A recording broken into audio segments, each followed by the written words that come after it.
तो हेलो मेरे यारो, स्कूल ऑर्गेनाइजेशन के अमेजिंग एपिसोड में आप सभी लोगों का स्वागत है। तो जैसा कि हम सभी लोगों ने लास्ट एपिसोड में देखा था, सातूरो ने योची से कहा था कि चल तू मेरे साथ डेट पर चलेगा, मेरे को तेरे को किसी ऐसी जगह पर लेकर जाना है और साथ में तुझे किसी खास आदमी से मिलवाना भी है। चिंता मत कर, तेरे को लेकर उधर कूटने वाला नहीं हूँ। और इस एपिसोड की शुरुआत में हमें एक कंस्ट्रक्शन साइट को दिखाया जाता है जो कि इसी के स्कूल के पीछे साइड की पहाड़ियों पर बना हुआ होता है। और वहाँ पर वह जो बिल्डिंग होती है अभी भी बन रही होती है, और उस इतने बड़ी बिल्डिंग को बनते हुए देखकर यूची कह रहा होता है, आखिरकार हमारे स्कूल के बगल में इतनी बड़ी इमारत भी बन रही है और मुझे इसके बारे में मालूम भी नहीं है। तो हम देखते हैं सातूरो कहता है कि पहली बार है जब किसी को मैं अपने साथ अपने वर्क प्लेस पर लेकर आया हूँ। तो वही होती कहता है कि क्या वर्क प्लेस? तो वो कहता है हाँ भाई हाँ, यह मेरा वर्क प्लेस है, मैं यहीं पर काम करता हूँ। और साथ में कहूँ तो यह मेरा बिजनेस डिपार्टमेंट है। खैर, सही तरीके से तुम्हें यहाँ पर किसी से मिलवाने के लिए लेकर आया हूँ। और यह जो बिल्डिंग है जाहिर तौर पर तुम कह सकते हो यह मेरे बाप का है, और बस मैं इसे बनाने में और इसे संभालने में उनकी मदद करता हूँ। और हमें देखते हैं उस कंस्ट्रक्शन साइट पर बाहर साथ एक बोर्ड लगा हुआ था भालू के फेस के साथ, और लिखा होता है कीप आउट हिगुमा कंस्ट्रक्शन, मतलब कि यहाँ से दूर रहो, बाहर रहो, यह हिगुमा कंस्ट्रक्शन है। और वह इसके ऊपर एक टोपी फेंकते हुए कहता है कि चलो जल्दी करो और इस चीज़ को पहन लो, उसके बाद फिर हमें अंदर की ओर जाना होगा, क्योंकि यहाँ कंस्ट्रक्शन साइट पर वो जो प्रोटेक्शन है उसे रखना सबसे ज़्यादा ज़रूरी है। तब हम इस चीज़ को चालू करेंगे और आगे बढ़ेंगे। तो योची उस तो कैप को देख रहा होता है जिसमें लिखा होता है बिगिनर्स के लिए है। कैप के भी लेवल्स बने हुए हैं। और इसी के साथ सीढ़ी पर चढ़ते हुए योची कह रहा होता है, जिस व्यक्ति से आप मुझे मिलवाना चाहते हैं, क्या यह वही व्यक्ति है जो मेरे बारे में जानता है? तो वो कहता है हाँ। तो ये कहता है तो फिर तो ऐसी बात है, तो आप यहाँ पर जो ओगाटा है उसके साथ मेरी लड़ाई में काम आएगा, मगर मैं उससे मिलूंगा तो यहाँ पर मुझे कुछ सीखने को मिलेगा। तो वो कहता है बिल्कुल सही, या तुम पर निर्भर करता है कि तुम यहाँ से कुछ प्राप्त कर पाते हो या नहीं। तो योची कहता है आखिरकार मुझे समझ में नहीं आ रहा है कि तुम मेरी मदद इतना ज़्यादा क्यों ही कर रहे हो, क्योंकि वैसे भी मैं जानता हूँ कि एक्सचेंज मीटिंग जो थी वह फाइटिंग मीटिंग, उसके बाद मैं आपसे मिलने के लिए आना ही वाला था, और मुझे लगा था कि आप मुझे चुनौती देंगे और लड़ाई करेंगे और उसके बाद ही मेरे सवालों का जवाब देंगे। लेकिन आप अचानक से मुझे ऐसी जगह पर बाहरी तौर पर ले आए, और साथ में मेरे हाथ के चोट को भी ध्यान रखा कि वह पूरी तरह से ठीक हूँ। और आखिरकार इन सभी चीज़ों का मैं क्या ही मतलब समझूँ? आप मेरे लिए इतने ज़्यादा सुविधाजनक क्यों हो रहे हैं? और ओगाटो, जो अकीरा ओगाटा है, वह तो आपके लिए उतना कोई ख़ास अपोनेंट भी नहीं है, क्योंकि वह उतना आपका दुश्मन भी नहीं है जितना कि मैं हूँ। जिस तरीके से तुम व्यवहार करते हो, तो तुम उसे अपने साइड में रख सकते हो, लेकिन तुम मेरे को अपने साइड में क्यों ही ले रहे हो? तो यह सुनकर यह कहता है कि आप आखिरकार ऐसा क्यों सोचते हैं कि मैं यहाँ पर इसका साइड ले रहा हूँ या उसका? तो योची कहता है कि मैं बिल्कुल भी अच्छे तरीके से इन चीज़ों को समझ सकता हूँ। आप जैसे किसी व्यक्ति के लिए जो ओगाटा से भी अधिक स्ट्रॉन्ग है, उसे उसके नज़रों में मेरा आखिरकार क्या ही अस्तित्व रहा होगा, लेकिन फिर भी आप मेरे लिए इतना ज़्यादा काइंड हो रहे हैं क्यों? तो यह सुनकर वह हँसते हुए कहता है, यार सोचते हैं अच्छा ऐसी बात है। तो आपकी बात तो थोड़ी-सी तो मेल खाती है कि आखिरकार मैं ऐसा क्यों ही करूँगा? लेकिन यहाँ पर तुमने जो बातें कही उनमें 2 गलतियाँ हैं। तो योची कहता है क्या 2 गलतियाँ? तो वो कहता है हाँ, जो तुमने पहली गलती की वह है कि ओगाटा जैसे लड़के के बंदे का खिलाफ उसे हराना और उसे अपने अंडर कंट्रोल में लेना, वह बिल्कुल भी आसान नहीं है। हालाँकि जो मैं हूँ यहाँ मार्शल आर्ट का इस्तेमाल करता हूँ, और जो वह अकीरा ओगाटा है वह दरअसल मार्शल आर्ट का नहीं बल्कि वेपन, एक फ्लाइल वेपन नाम के वेपन का इस्तेमाल करता है, जो जंजीर से बना हुआ एक बड़ा सा गोला होता है। और वह कह रहा होता है कि मेरी मार्शल आर्ट टेक्निक से वो मैं उसे आसानी से हरा सकता हूँ अगर वह बिना अपने वेपन के लड़े, लेकिन लड़ाई के दौरान अगर उसके हाथों में उसका वेपन आ जाता है जिस पे उसने मास्टरी हासिल कर रखी है, तो उसके बाद जो उसका रिजल्ट होगा वह क्या होगा इसके बारे में मैं भी अंदाज़ा नहीं लगा सकता हूँ। उस जैसा व्यक्ति कोई ऐसा व्यक्ति नहीं है जिसे आसानी से हराया जा सकता है। जैसा कि आपने कहा कि मैं आपके प्रति काइंड हूँ, ऐसी बात नहीं है। बस ऐसे ही कुछ सिचुएशन है कि मुझे काइंड होना पड़ रहा है।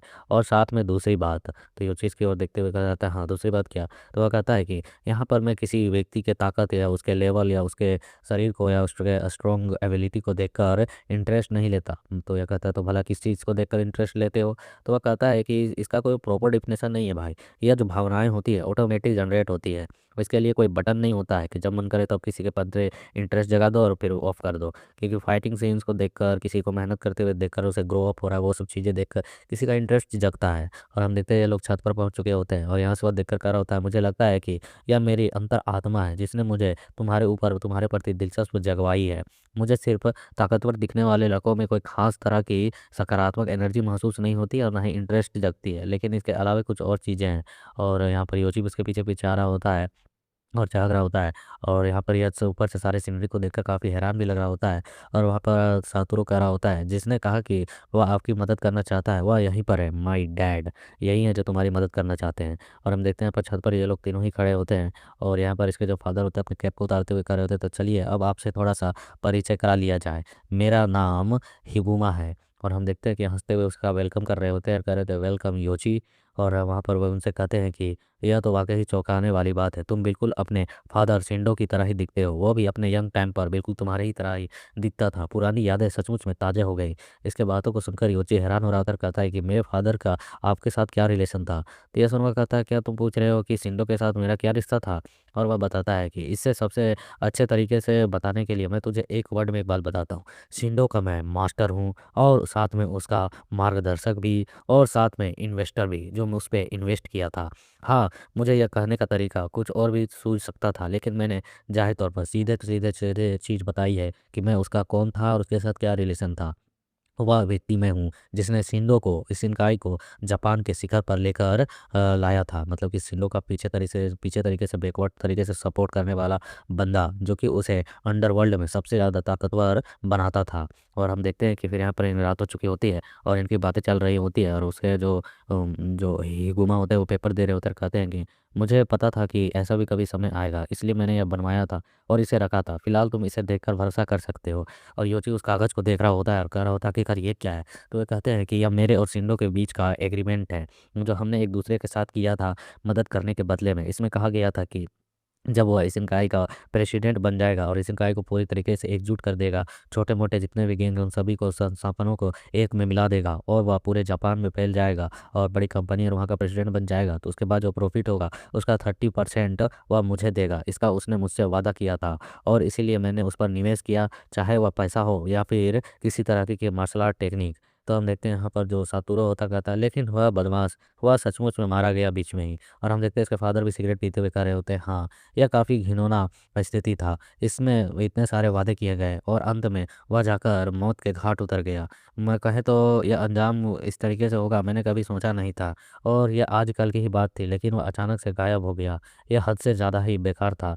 तो योची कहता है कि अगर आपके पास यह एग्रीमेंट है तो आप इसके मदद से तो सीधे जाकर इशिनकाई से अपना हिस्सा मांग सकते हैं। हालांकि उसका मालिक अभी मिकाडो है, इसका बाप नहीं है। तो यही बात वो उसे समझाता और कहता है कि जो इसमें एग्रीमेंट है इसमें साफ-साफ तौर पर लिखा हुआ है कि मैं वह हिस्सा तभी लूँगा जब शिंदो उस निओन ग्रुप का प्रेसिडेंट बनेगा। लेकिन शिंदो को तो वहाँ पर जो काई था सूतो काई, उसके साथ लास्ट फाइट के दौरान ही उसे अपनी जान गंवानी पड़ी और वह मारा गया और उसके बाद मिकाडो ने निओन ग्रुप का नेतृत्व किया और उस पर कब्जा कर लिया। अब यह इस एग्रीमेंट की शर्तों को पूरा नहीं करता है। अगर कोई शिंदो वहाँ पर का प्रेसिडेंट नहीं है तो मैं वहाँ से 30% जो है अपना प्रॉफिट नहीं ले सकता हूँ। हल्कि हालाँकि इसकी ज़िम्मेवारी मेरी पर बनती है कि मैंने इस तरीके का एग्रीमेंट बनवाया था। मैं इसे विशेष तौर पर शिंडो को ही दे सकता हूँ और जो कि तुम हो, क्योंकि अभी शिंडो टाइटल के साथ तो यहाँ पर योची ही है। और वो कहता है मैंने कभी सपने में नहीं सोचा था कि उसके जैसा काबिल इंसान सूतो काई के साथ फाइट करते हुए अपनी जान गंवा बैठेगा।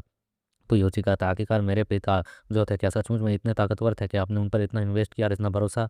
तो वह कहता है हाँ बेशक, व्यावसायिक तौर पर योची तुम ये कह सकते हो कि वह काफ़ी भरोसेमंद और ताकतवर बंदा था।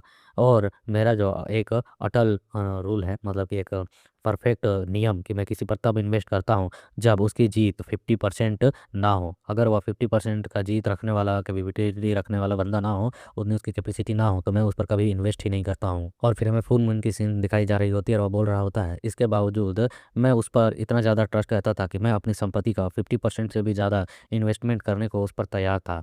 मैंने शुरू से ही सिंधु पर अपने पैसे लगवाए हैं और उस पर ही दांव खेला है, तो मैं इस बार दोबारा से निवेश करना चाहता हूँ और वो भी उस पर जिसका नाम शिंडो है। तो क्या तुम यहाँ पर इसके लिए तैयार हो? चाहे तुम्हारा ओपोनेंट जो भी हो, मैं तुम्हें जीत हासिल करवाने के लिए पूरा मतलब कि सपोर्ट करूँगा और जिसके लिए मैं तुम्हें हर एक चीज़ दूँगा। तुम्हारी नींव को भी स्ट्रॉन्ग करूँगा और यहाँ तक कि दुनिया पर अपनी नज़रें जमाने के लिए तुम्हारे लिए एक अंतर्दृष्टि बनूँगा। इस संसार का राजा बनने के लिए ये सभी चीज़ें करने में मैं तुम्हारी मदद करूँगा। मैं तुम्हें निशिनकाई की हर वो चीज़ सिखाने को तैयार हूँ जो उसके पले हुए इरादों को ख़त्म करने में तुम्हारी मदद करेगी और उस पर कब्जा करने में। बेशक निवेश के लिए यह एक आवश्यक चीज़ है, लेकिन हमारे परस्पर हित मेल खाने चाहिए, मतलब कि सोच मिलनी चाहिए। जो मैं चाहता हूँ वह तू मेरे को देगा और जो तू चाहता है वह मैं तेरे को दूंगा, तभी आगे इन्वेस्टमेंट बढ़ेगी। लेकिन उससे पहले आप जब तक यहाँ पर छुपे हुए हैं तो क्या आप इन चीज़ों को सुनना बंद करेंगे और आप बाहर निकलना पसंद करेंगे? और हम देखते हैं यहाँ पर जो ओमी होती है वह सचमुच में यहाँ पर पीछा करते हुए योची के यहाँ तक पहुँच चुकी होती है।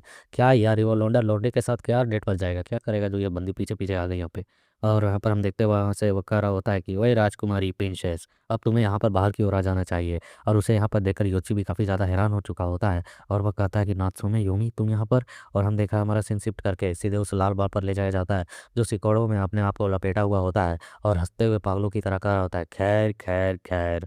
अब जबकि यहाँ पर कीड़े अनकंट्रोल हो रहे हैं तो उन्हें कंट्रोल करने का वक्त आ चुका है, हमें यह चीज़ शुरू कर देनी चाहिए। और उसके साथ हम एक पर्पल बाल वाली लड़की को भी देखते हैं और एक लाल आंखें वाले और लाल शक्ल वाले बंदे को और उनके साथ उनके क्लास के पूरे ग्रुप को। और हम देखते हैं वो बंदा कर रहा होता है तो आओ चलो इस खेल को खेलना शुरू किया जाए इस स्कूल में। अब हम इस खेल को स्टार्ट करेंगे और उस बंदे के साथ साथ उसके बड़े से वेपन को भी दिखाया जाता है। इट मीन्स कि वह योची से बदला लेने के लिए जा रहा है और उसके क्लासमेट्स को और साथ में उसको भी यहाँ पर कूटने वाला है बहुत ज़्यादा।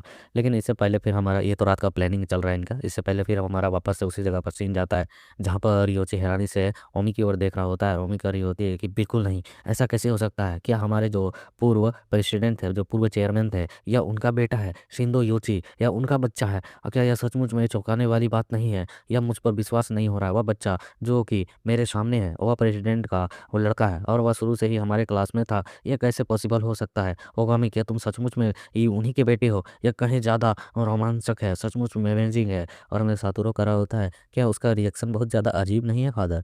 तो हाँ वो कह रहा होता है ओए लड़की आखिरकार तुम छुपकर बातें सुन रही थी और फिर इस तरीके से अचानक से एक्साइटेड हो रही हो। तो वह कहती है कि मैं कुछ नहीं कर सकती, यह हद से ज़्यादा इंटरेस्टिंग चीज़ है जो आज मेरे सामने आई है। और वह योची से कह रही होती है कि प्रेसिडेंट मिकाडो से भागने के बजाय तुम उसी का पीछा कर रहे हो और उसे ही पकड़ने के दबोचने की कोशिश कर रहे हो। यह सोचना ही काफ़ी ज़्यादा इंटरेस्टिंग है। तुमने सचमुच में हमारे हाई स्कूल में दाखिला लिया ताकि तुम उसका विरोध कर सको, है ना? उसकी पोजीशन को प्राप्त करने के लिए, यहाँ के पावर्स को अपने हाथ में ले सको। ओगामी तुम सचमुच में कमाल के हो। और योची कह रहा होता है कि मैं नहीं चाहता था कि तुम्हें ये सारी चीज़ें इस तरीके से पता चलें। तो वह कहती है कि आपके लिए ये काफ़ी सचमुच में दर्दनाक रहा होगा इन सभी चीज़ों को बर्दाश्त करना और अपने दुश्मन के ही घर में रहकर उसके खिलाफ आगे बढ़ना। तुमने सचमुच में कई सारी चीज़ों को बर्दाश्त किया होगा और काफ़ी अकेलापन भी महसूस किया होगा बचपन से लेकर अभी तक। इसके लिए मुझे सचमुच में बहुत ज़्यादा दुख हूँ, मतलब कि बुरा लग रहा है। मुझे ऐसी बातें नहीं सुननी चाहिए थी, है ना? तो योची यहाँ निराश होते हुए कह रहा होता है नहीं यह सही है। आखिरकार पहली बार है ऐसा जब कोई व्यक्ति मुझे इस तरीके से सांत्वना दे रहा है, मतलब कि कंफर्टेबल कर रहा है कि तुम्हें इन चीज़ों को अकेले अपने तक नहीं रखनी थी, इतने सारी चीज़ों को नहीं सहना चाहिए था। बट तभी हम देखते हैं यहाँ पर हिगुमा जो होते हुए कहते हैं कि आपके इस प्यारे भरे फल में दखल डालने के लिए माफ़ी चाहता हूँ, लेकिन मैं एक इन्वेस्टर हूँ, इसलिए हर एक स्थिति को नज़रअंदाज मैं नहीं कर सकता हूँ और हर एक चीज़ पर नज़र रखनी और उसे ठीक से करते मतलब कि आगे बढ़ाना मेरा काम है। तो मैं सबसे पहले इस लड़की से पूछना चाहूँगी, ओए यंग मिस, तुम अभी-अभी यहाँ पर कुछ ऐसी सुनी हो जिसे तुम्हें नज़रअंदाज करना चाहिए था, जिसे तुम्हें नहीं सुनना चाहिए था? और ख़ास कर उसके उस चीज़ के बारे में, मतलब सुटोकाई के बारे में, उस सुतोकाई के बारे में जिसने इसके फादर का मर्डर किया था। और वह कहता है कि तुम न्यू वन ग्रुप की एक कांटो ब्रांच की प्रमुख की हेड की बेटी हो नात्सुमे योमी।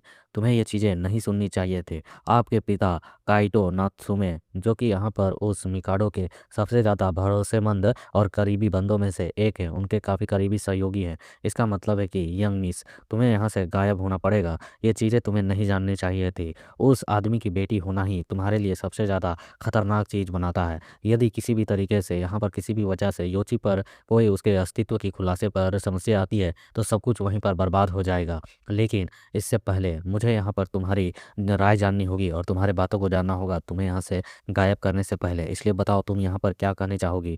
मुझे अपनी मतलब की राय दो मिसेस। तो हम देखते हैं सुनकर सबसे पहले यह खामोश होती है और फिर इस बंदे से कहती है कि आपको तो यहाँ पर मेरे साथ और भी ज़्यादा नरमी से पेश आना चाहिए और क्या। और वह योची के कंधे पर अपना हाथ डालते हुए कह रही होती है आपको यहाँ पर मुझसे अच्छे तरीके से व्यवहार करनी चाहिए क्योंकि सही मायने में मैं यहाँ पर योची की राइट हैंड हूँ। ओगामी योची मैं इसका पार्टनर हूँ और साथ में राइट हैंड नात्सुमे योमी। और हम देखते हैं सुनकर योची कहता है ओमी ये क्या कर रही हो? और फिर हम देखते हुए कहती है कि मैंने पहले ही योची से वादा किया था कि हम नीवोन ग्रुप को तबाह करेंगे और साथ में यहाँ पर उसके टॉप पर पहुँचेंगे और उसे अपने अंडर में लेंगे और बाद में जाकर फ्यूचर में मैं इससे काफ़ी अच्छी खासी रकम भी लेने वाली हूँ। और हमने मिलकर इन उपाधियों को मतलब इन गोल्स को पूरा करने के लिए अपने कदम को बढ़ाना भी चालू कर दिया था। यहाँ तक कि एक्सचेंज मीटिंग से लेकर ओगाटे तक को यहाँ पर धूल चटाने की सारी चीज़ों की प्लानिंग हमने पहले ही कर रखी और तैयारी भी हम पहले से ही यहाँ पर हर एक चीज़ के लिए तैयार है। तो ये सुनकर यहाँ पर इसके ऐसे सपोर्ट को देखकर यह जो हिगुमा होते हैं वह भी हैरान होते हैं। वह कहते हैं कि मिकाडो को खत्म कर कर नीमोन ग्रुप पर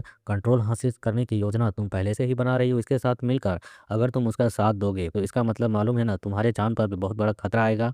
तो योची जो होमी होती है वह कहती है, सच कहूँ तो यह एक तरफ से काफ़ी ज़्यादा डरावना है, लेकिन मुस्कुराते हुए कहती है, लेकिन बदले में भविष्य में कुछ रियल चीज़ प्राप्त करने के लिए ऐसी योजनाएं बनाई जाती हैं। तुम्हें तो मालूम ही होगा, जितना हाई रिस्क उतना हाई रिटर्न प्रॉफिट भी होता है। सही कहा ना। और इसके इसी सेन के साथ यहाँ पर ये एपिसोड कंप्लीट होता है। So like share comment and your support.